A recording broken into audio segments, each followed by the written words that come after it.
Good evening, everyone. I'm I'm so happy to have this time to share the word of God with all of you. God has given us His grace to be able to learn His heart. So let us pray as we begin our evening fellowship. Dear our Heavenly Father, we thank you for this evening. Father, we thank you for your love that we are able to find in the Bible. Lord, for many years we have been living, being very far from your love.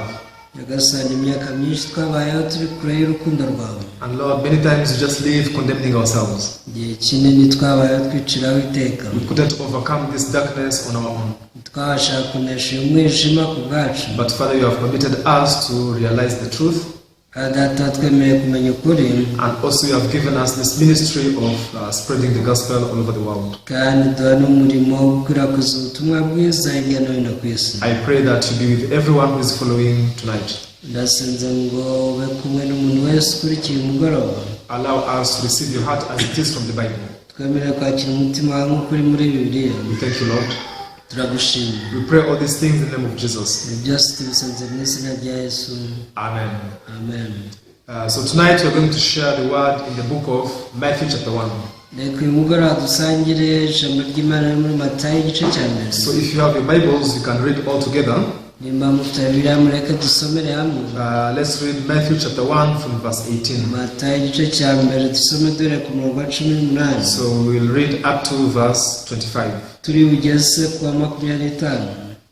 Now the birth of Jesus Christ was as follows. After his mother Mary was betrothed to Joseph, before they came together, she was found with child of the Holy Spirit.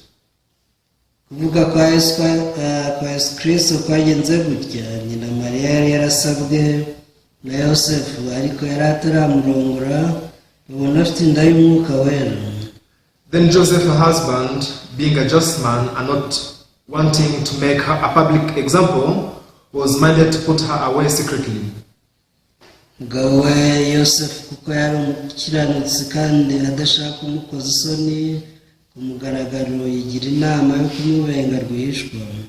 But while he thought about these things, behold, an angel of the Lord appeared to him in a dream, saying, Joseph, son of David, do not be afraid to take to you Mary your wife, for that which is conceived in her is of the Holy Spirit.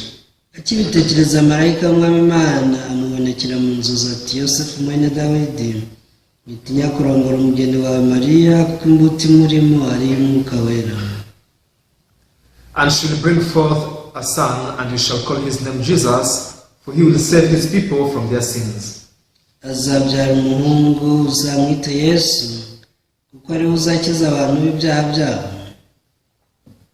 So all this was done that it might be fulfilled which was spoken by the Lord through the prophet, saying,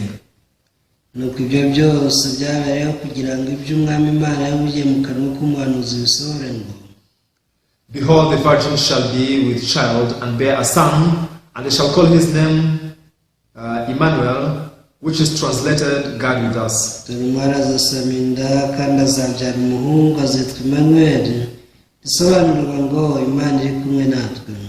Then Joseph, being aroused from sleep, did as the angel of the Lord commanded him, and took to him his wife.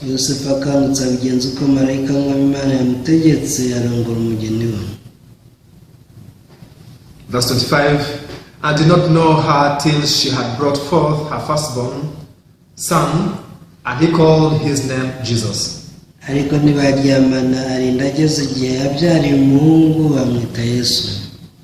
Yes, thank you. I've read up to verse 25. Now, all over the world, we're in the festive season where people are celebrating, the very big holidays of the year.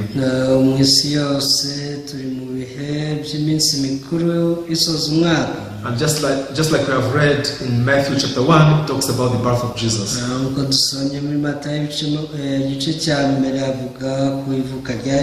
Whenever people are celebrating Christmas, they have a lot of parties.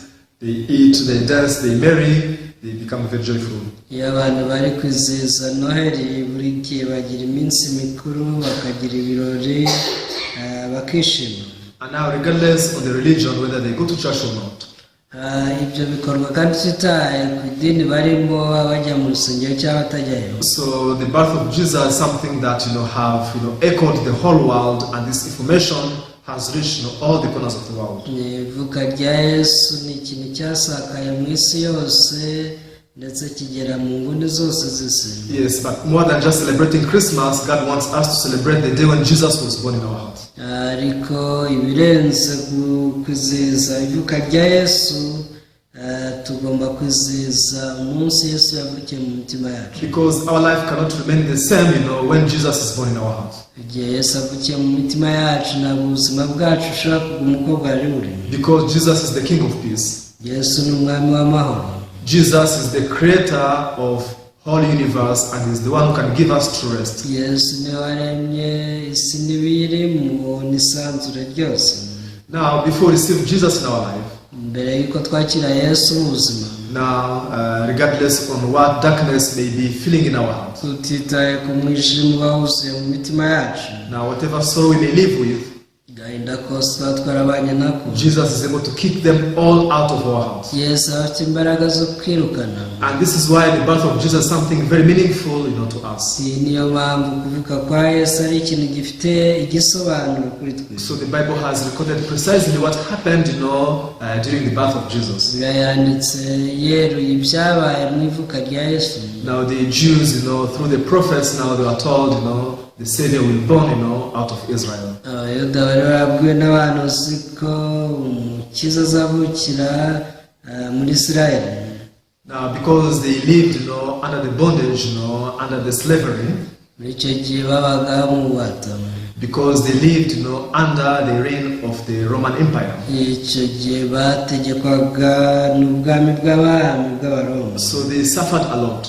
Byatumye babara cyane. All the time they were longing for the Savior. Igihe cyose bifuza kubabohora. God, when will you send the Messiah? Baravuga bati, Mana ngiye twohereza Mesiya. When will you send us the Savior to save us from this bondage? Igihe cyuzatwohereza umukiza agatukiza ububata. Now the Jews were living, in a bearing, suffering, and they were always longing and waiting for the Savior who will save them, from that. Abayuda babaga mu mubabaro utihanganirwa bategereje umukiza uzaza akabakiza. However, when Jesus was born in this world, nyamara Yesu yavukiraga mu isi. Now Jesus, who was born in a very humble place, did not consider him as the Savior from God. Yesu wavukiye ahantu haciriritse cyane, haciye bugufi, ntibamufashe nk'umukiza uva ku Mana. Do you remember the birth of Jesus? Ese mwibuka kuvuka kwa Yesu? Now all rooms, all hotels and inns were filled with people. Igihe cye ibyumba byose ndetse n'amahoteli byari byuzuyemo abantu. So I remember watching the movie of Jesus. Now Joseph and Mary were knocking at every door, of Bethlehem. Nibuka ubwo narebaga filime y'ivuka rye, Yosefu na Mariya bagendaga bakomanga ahantu hose bagasanga haruzuye. However, they were kicked out because there was no space, for Mary to deliver the baby. Barabirukanaga kubera ko nta hantu namwe hari hari bakwakira Mariya ngo bari babyarira. And finally, right before Mary begot Jesus, gusa mbere gato yuko Mariya abyara Yesu, now Joseph and Mary, they found, one very humble manger, that was empty. Yosefu na Mariya babonye ikiraro kimwe cyari kirimo ubusa. And that is where Jesus now could have room to be born. Aho rero niho Yesu yabonye aho yavukira. Now the Jews, knowing this, they could not call this person a Savior, the King who will save them, from the oppression. Abayuda bamenye ibintu bashobora kwita Yesu umukiza uzabakiza ububata. That's why they could not even believe in him. Niyo mpamvu batabasha no kumwizera. Now, even though this, had a great mystery of our salvation, nubwo ibi byari bifite ubwiru bukomeye bw'agakiza kacu, but the people would not have the spiritual sense. Now they could not realize that. abadafite sanse z'umwuka ntibabashe kwitahura. Because they could only interpret, their sorrow and their problems, in physical ways, in the matters of the flesh. Agahinda kabo n'umubabaro wabo bajyaga babisobanuza iby'umubiri. That's why they were longing for a great warrior, a great hero, a great fighter who will fight the Roman Empire and give them freedom. Ibyatumaga bashakisha ndetse bategereje umuntu ukomeye uzaza akanesha ubwami bw'abantu bw'abaroma ku bwabo. But who is the Messiah that was born in Bethlehem? ese mesiya wavukiye i betelehemu ni muntu ki? He was a very weak, a very humbled person. yari umunyantege uciye bugufi cyane. Even he was not the king, with a crown on his head. nta nubwo yari umwami waje afite ikamba. He was not strong or a great warrior. ntabwo yari indwanyi ikomeye. Because of that, now they stumbled to not believe Jesus as their savior. byatumye bamusitaraho ntibabasha kumwizera nk'umukiza. Now, when we look at the heart of God in the Bible, iyo utegereje umutima w'Imana muri Bibiliya, there's something very important God wants to explain to us. hari ikintu cy'ingenzi Imana ishaka kudusobanurira. Now, just like there were the rooms, in the hotels and the room, in the manger, nk'uko mu mahoteli hari ibyumba, in the same way also there is the room of our heart. no mu mitima yacu naho haba ibyumba. Now we can compare the rooms, in the hotel and the room in the manger. ibyumba byabaga mu mahoteli n'icyumba cyo mu kiraro. In the hotel it was very comfortable. muri hoteli habaga ari ahantu hatekanye cyane. It was very clean. hasukuye. And now there are all needs for Mary to beget Jesus Christ. habaga hari ibikenewe byose kugira ngo Mariya ahabyarire abone Yesu. What about the manger? nase mu kiraro. The manger was a very dirty place. hari ahantu hahindanye cyane. Now it was a place, filled with the stench of animals. hari ahantu huzuye umwanda w'inyamaswa. Now Jesus could not born in the clean place.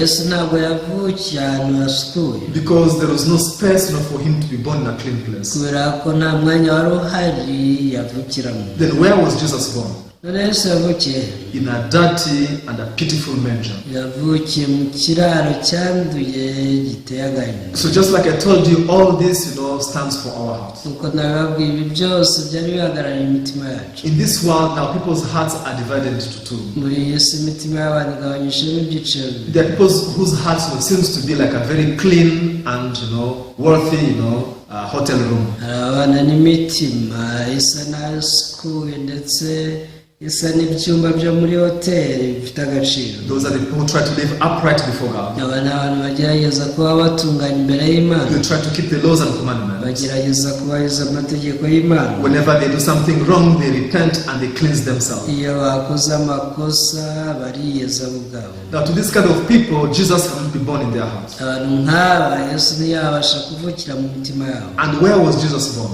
none Yesu yavukiye In the most dirtiest place. yavukiye ahantu handuye kurusha ahandi. The place that had a terrible stench. ahantu hari umunuko.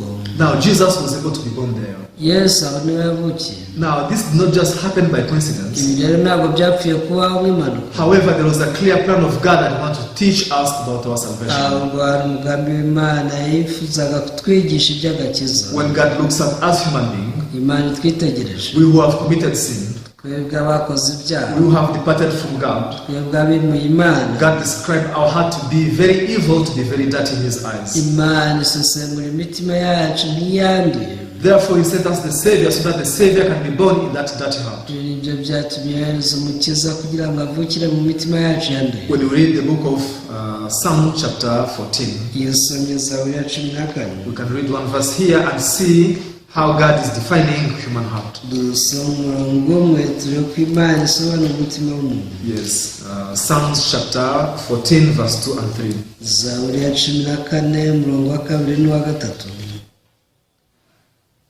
The Lord looks down from heaven upon the children of men to see if there are any who understand, who seek God. Iteka rero ari mu ijuru kugira ngo amenye yuko harimo abanyabwenge bashaka Imana. They have all turned aside, they have together become corrupt. There is none who does good, no, not one. bose barayobye, bose bandurijwe hamwe, ntawe ukora ibyiza n'umwe. Even when the judge makes a statement in the court, iyo umucamanza atanze umwanzuro w'urubanza mu rukiko, nobody can argue with him. nta n'umwe ujya amuvuguruza. There can't be objection, but his decision has to be fulfilled. ntawe ushobora guhakana uwo mwanzuro we kuba ugomba gusohora. Now, God is not only a simple judge, but God is the judge of judges. Imana si umucamanza woroheje ahubwo ni umucamanza usumba abandi bose. Now here in the book of Psalms chapter 14, muri Zaburi ya 14, now there is a statement made by God, as the judge of all judges. umwanzuro urubanza Imana yanzuye When he looked down, from heaven upon the children of men, mu gihe yitegerezaga abana b'abantu iri mu ijuru, God was trying to see if there is any who understand and who seek God. ngo yifuza kumenya niba hari ufite ubwenge ushaka Imana. Then what does verse 3 say? hasi umurongo wa 3 uvuga ngo iki? They have all turned aside.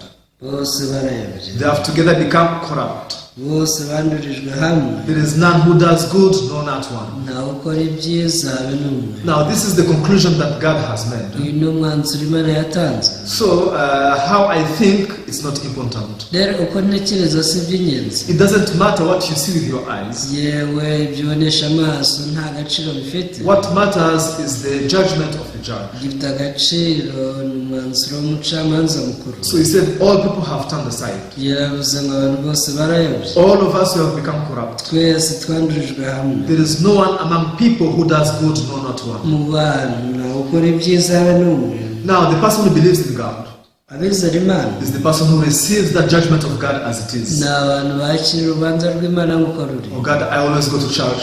bati Imana buri gihe njya mu rusengero, Sometimes I do good.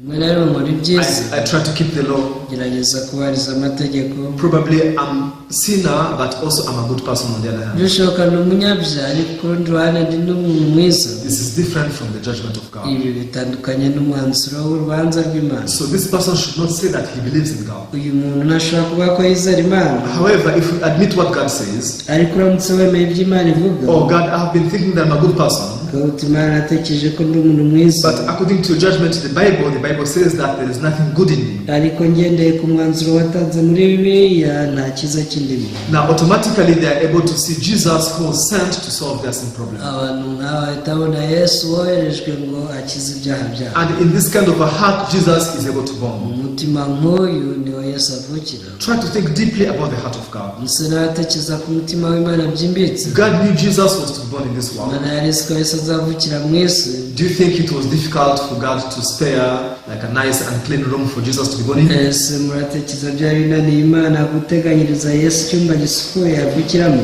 No way.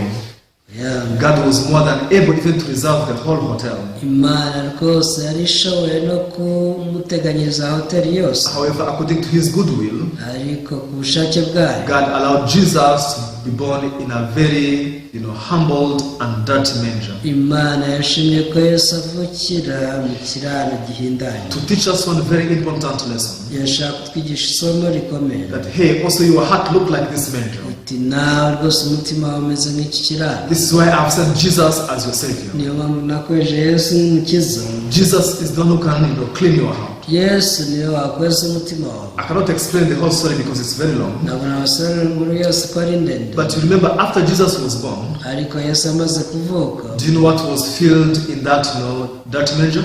muzi byari byuzuye muri icyo kiraro. Very precious gold. hari zahabu y'igiciro cyinshi. Very precious frankincense. hari imibavu myiza. Very precious myrrh was filled in that manger. ndetse n'icyome cyari kiri aho ngaho muri icyo kiraro. Now, after Jesus is born from our dirty hearts, Yesu akimara kuvukira mu mitima yacu yanduye, Jesus is the one who has the responsibility to solve all of our problems. Yesu niwe ufata inshingano zo kwita ku bibazo byacu. However, people who have a different understanding from God, nyamara abantu bafite umutima n'imyumvire itandukanye n'Imana, just like the Jews who are living in the time of Jesus, nk'abayuda bariho mu gihe cya Yesu, now they miss to receive the heart of Jesus. batakaje kwakira umutima wa Yesu. And now this is why they couldn't believe in him. niyo mpamvu batabasha kumwizera. Because they're expecting Jesus, who is like a supernatural, who is a very great, with a very big power. bari biteze Yesu uhambaye ufite imbaraga zisumba iz'abantu.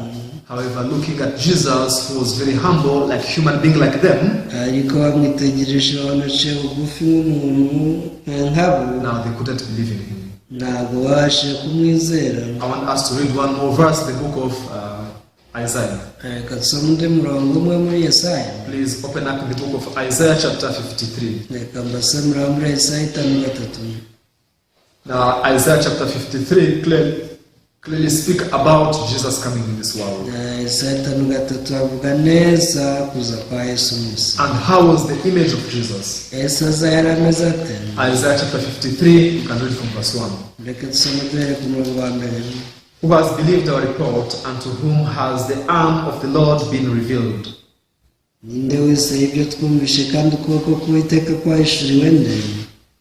For he shall grow up before him as a tender plant, and as a root out of dry ground. He has no form or comeliness, and when we see him, there is no beauty that we should desire him.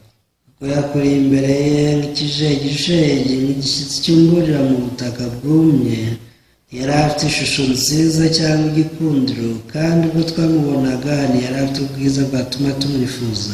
He is despised and rejected by men, a man of sorrows, and acquainted with grief, and we hid as it were our faces from him. He was despised, and we did not esteem him. Yari asuzugurwaga akangwa n'abantu, yari umunyamibabaro wamenyereye intimba, yasuzugurwaga nk'umuntu abandi bima amaso.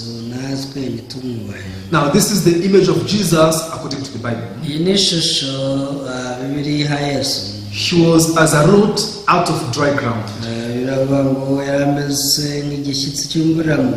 as a tender plant, and he has no form or comeliness in him. There is no beauty that we should desire him. He was the man that was despised and rejected by men, a man of sorrow and acquainted with grief.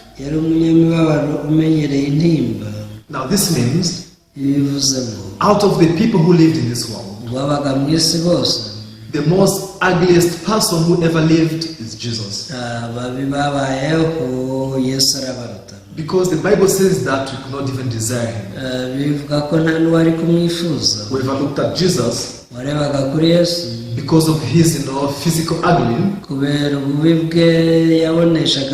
People could immediately turn their face from looking at him. Why? Because he came in this world with a very humble image. Even he was born from a dirty manger. However, although he was like this, now he carried a very great plan of God of salvation of mankind.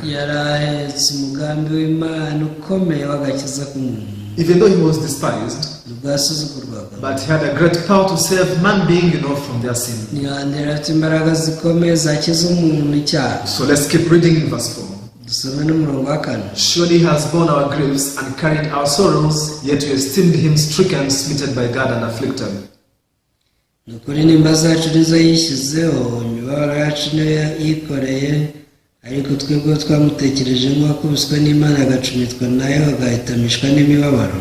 But he was wounded for our transgressions, he was bruised for our iniquities. The chastisement of our peace was upon him, and by his stripes we are healed.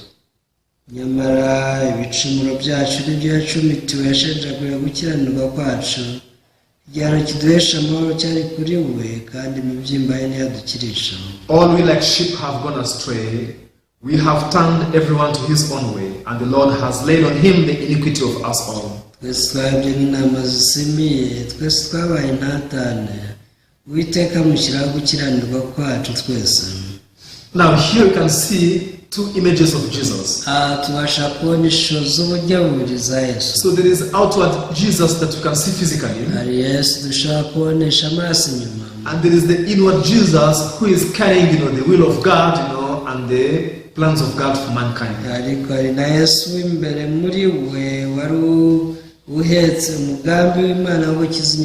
So people, by looking Jesus just on the outward appearance, they judged him. They were doubting on him, and now many of them could not believe in him. Why? Because when they compared themselves to him, they were more handsome than him. Others were more richer than him. However, to the people who are weary of sins, the people who are subdued by darkness in their hearts, barigarura n'umwijima mu mitima yabo. Now they could, receive the grace to realize the inward image of Jesus Christ. Baje kwakira ubuntu bwo kumenya Yesu muri w'imbere. Surely this is our Savior. Ati niwe mukiza wacu. He is our Messiah prophesied by the prophets. Niwe Mesiya abahanuzi bahanuye. He has borne our griefs. Dore niwe wishyizeho intimba zacu. Surely he has carried all of our sorrows. Imibabaro yacu yose yayishyizeho. Surely he has saved us from our sin. Nukuri yadukijije ibyaha byacu. Now these people, when Jesus was born in their hearts, ubwo abantu Yesu yavukiraga mu mitima yabo, Jesus could change them, from darkness into light. Yesu yabahinduye umucyo bava mu mwijima. And now they began to sing the new songs in their life. Batangiye kuririmba indirimbo nshya. I was a sinner heading to hellfire. Ati nari umunyabyaha ujya mu rutazima. But the Jesus was born in my heart. Ariko Yesu yavukiye mu mutima wanjye. He has saved me from all of my sins. Yanyujije ibyaha byanjye byose. Now I'm so thankful to God. Ubu ndashimira Imana. Because he has made me into perfect righteousness. Kubera ko yampinduye umukiranutsi utunganye. Now I'll never be condemned anymore. Sinzacirwaho iteka ukundi. I'm waiting to go to heaven because Jesus was born in my heart. Ntegereje ko nzajya mu ijuru ko Yesu yavukiye muri jye. This is the true Christmas that we ought to be celebrating. Iyi niyo Noheli nyayo dukwiriye kwizihiza. Now this is the birth of Jesus in everyone's heart that God wants to be fulfilled. Ni ukuvuka kwa Yesu mu mitima y'abantu, ari byo Imana ishaka ko bisohora kuri buri wese. However, Satan does not allow us to think deeply and catch the heart of God. Satani nawe ashaka gutekereza cyane ngo tumenye umutima w'Imana uwo ari wo. Satan wants us to look on the outward and judge according to what we see. Ashaka ko tureba ibigaragara inyuma gusa tugaca imanza tugende kuri ibyo. Therefore, when people look at the works of Jesus, ibi rero tumye abantu barebye imirimo ya Yesu, even when they look at themselves, niyo birebye, all they can see is sin. buri gihe bibonaho ibyaha. They can only see, iniquities and transgressions. Babona ko bica amategeko buri gihe kandi bacumura. However, they lack of the spiritual sense to see the heart of Jesus and the will of Jesus that he came with. Nyamara icyo babura ni ibyiyumviro by'umwuka bibereka umugambi Yesu yazanye wo kubakiza. I'm so thankful to God. Ndashimira Imana cyane. Because also one day this Jesus was able to be born in my heart. Nanjye umunsi umwe Yesu yabashije kuvukira mu mutima wanjye. I'm a person who had lost hope in my life. Umuntu wari watakaje ibyiringiro by'ubuzima. Because I lived that very evil and corrupt life. Nabaye ubuzima bwanduye kandi buhindanye. So in my life I had judged that I'll never go to heaven whatsoever. Nari namaze kwanzura ko ntazajya mu ijuru habe na gato. Because when I tried hard, when I did my best, I could only remain in sin and condemnation. Ko nageragezaga kose nabonaga nibera mu byaha no kwiciraho iteka. However, one day Jesus came to me. Ariko umunsi umwe Yesu yaransanze. And now he spoke to me the words of peace. Yesu abwira amagambo y'amahoro. Hey, I died at the cross because of you. Ati burya niwe napfiriye ku musaraba. I carried all of your sins at the cross. Burya nikoreye ibyaha byawe byose ku musaraba. What is the wage of sin? Ese ibihembo by'ibyaha ni iki? The wage of sin is death. Ibihembo by'ibyaha ni urupfu. And Jesus paid his death for my sin. Kandi Yesu yishyuriye ibyaha byanjye arapfa. Of course, I knew these words even before. Birumvikana na mbere narenze aya magambo. But these words were only in my memory, they had never entered in my heart. Gusa yabaga mu mutwe wanjye mu bwonko, ntiyari yarinjiye mu mutima wanjye. Just like so many Christians today. Nk'uko abakristo benshi babayeho uyu munsi. It's very sad to hear people saying that I'm a Christian, Jesus was born in my heart. Birababaje ko umuntu avuga ati ndi umukristo, Yesu yavukiye mu mutima wanjye. Yet I'm still a sinner even now. Ariko n'ubu ndacyari umunyabyaha. I have condemnation in my heart. Ndakicira urubanza rw'ibyaha mu mutima wanjye. Once I die now, I can perish. Ndamutse mpfuye narimbuka. Many people go to church, they testify like this. Abantu benshi bajya mu rusengero ariko bafite ubuhamya nk'ubu. The birth of Jesus, his redemption, were only stuck in their heads. Kuvuka kwa Yesu no gucungurwa kwe yabakoreye byagumye mu bwonko bwabo gusa. However, God wants us to receive this in our heart. Nyamara Yesu Imana ibishaka ko tubyakira mu mitima. First of all, you need to acknowledge how is your heart in the eyes of God. Bwa mbere ugomba kumenya uko umutima wawe umeze mu maso y'Imana. As read in Psalms chapter 14, nk'uko twasomye muri Zaburi 14, there is nothing good in your heart. nta cyiza kiba mu mutima wawe. There is also nothing good in my heart. No mu mutima wanjye nuko. Because of that, now Jesus wants to born in this heart that looks like the manger. Iki nicyo cyatumye Yesu ashaka kuvukira muri iyi si akavukira mu mitima imeze nk'ibiraro by'ingwe. Yes, and Jesus has the power and the ability to turn the sinner from being a sinner into righteous. Kandi Yesu afite imbaraga zihambaye zihindura umunyabyaha akaba umukiranutsi. However, you cannot understand this with your mind. Gusa ntiwabyumvisha ubwenge bwawe. You need to go beyond your mind. Ugomba kurenga imyumvire yawe. And you need to reach the domain of faith. Ukinjira mu isi yo kwizera. In the domain of faith, you will discover that Jesus did everything to save you from your sin. Mu isi yo kwizera niho uzatahura ko Yesu yakoze byose ngo agukize ibyaha. Now, even this is what happened to Joseph. Ni nabyo byabaye kuri Yosefu. The story that we read today in the book of Matthew chapter 1. Inkuru twasomye muri Matayo igice cya mbere. When Joseph saw Mary pregnant, Yosefu akibona Mariya atwite. now he was confused. He could not understand it. Yagize urujijo ntiyabasha kubyumvisha. Because with human understanding, we cannot, catch the heart of God. Imyumvire y'umuntu ishobora gushyikira umutima w'Imana. And because of that, now he decided to separate from him. Gusa byatumye yemeza gutandukana nawe. However, as he was thinking about that, akibitekereza, as he was going beyond his thoughts, ubwo yari arimo atekereza arenga ibitekerezo bye, now God appeared to him, through the angel. Imana yaramwishuriye binyuze muri marayika. And now he could reveal the will of God to him. Imusobanurira ubushake bwayo. Hey, Mary did not cheat on you. Ati Mariya ntabwo yaguciye inyuma. Now, the pregnancy she has, it was from the Holy Spirit. Ahubwo gutwita yatwitswe cyangwa se inda afite ni Mwuka Wera. Verse 21. And he shall bring forth a son, you shall call his name Jesus, for he will save his people from their sins. Now from this, Joseph could understand.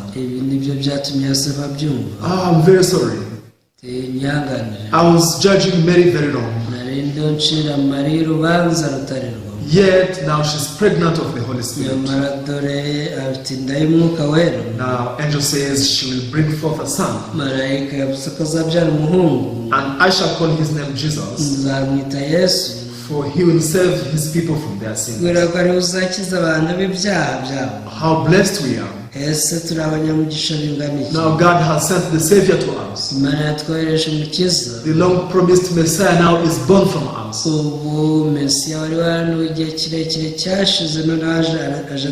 And something very important is, he will save his people from their sins. Now when Jesus came into this world, this was his mission. And everyone, the Jesus that you say that you're believing in, the meaning of his name is the Savior of all of your sins. Now here in the book of Matthew chapter 1, these are the stories that happened 2,000 years ago. However, today as we are in 2020, we are not talking about the Jesus who is yet to be born. However, we are talking about Jesus who has already born. Now that's why those who receive Jesus in their heart, this is the testimony they testify. Mary gave birth of a son, and she called his name Jesus, for he saved us from our sin. So now I'm no longer a sinner. I have become Jesus by receiving, Jesus in my heart. I have become righteous by receiving Jesus in my heart.